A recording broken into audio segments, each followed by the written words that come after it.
Immigration, a word that has so much meaning to those who strive for a better future.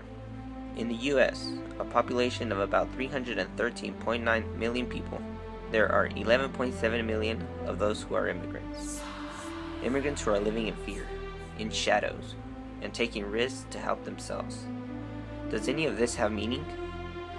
A change in America? Support? Maybe? Can there be a solution to such situation? America itself can decide on that.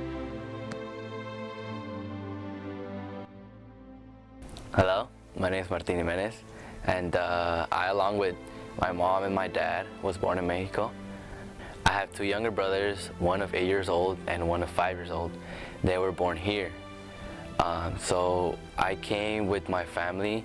My dad came he came first, and he was working here as a part-time job in the fields. And he went back for my mom, and all three of us crossed together when I was around 5 years old.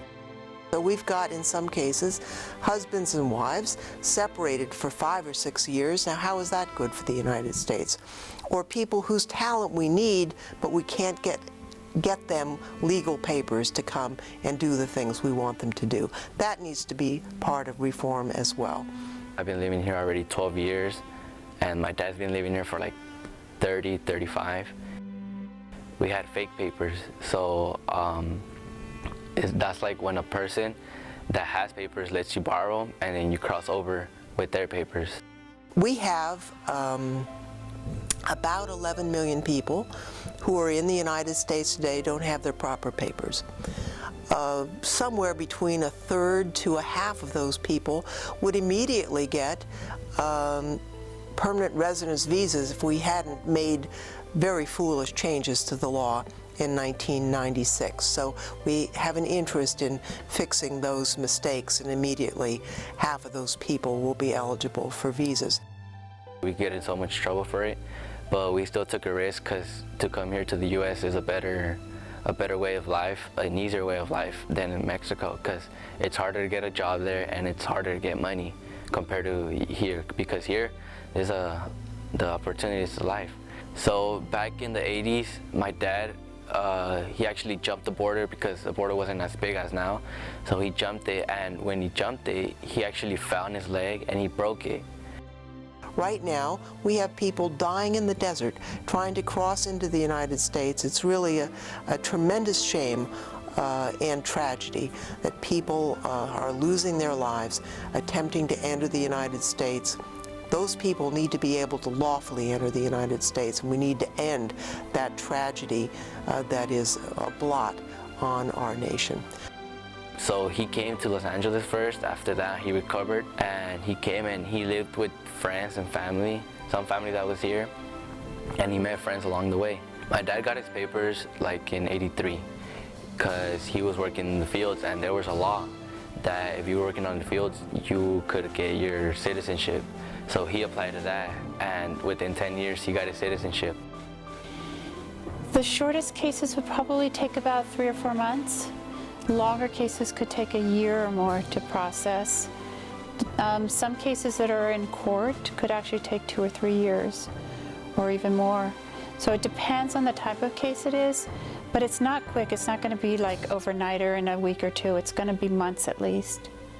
It's everything from people who are picking our vegetables, who are immigrants, to who are inventing the next new thing in Silicon Valley. Immigrants are very important to the economy of this country, and immigrants help create economic activity. When he came back for us, instead of going back to LA, he went back to San Jose. So we struggled to get a house at first. We had a small family. My dad didn't mind having an apartment. So we got an apartment with my brother of 2 years old, me of 7, my mom, and my dad. All 4 of us lived in an apartment, and we went to apartment to apartment. We went like to 3 apartments. And after that, when the economy was kind of good, we bought a house. But then the economy crashed and we lost the house. So after we lost the house, we had to look for another place, and it took about 2 months to pick the perfect house. And now that we're in it, we're both we're renting the house. And it's not so much because my mom helps along with my dad.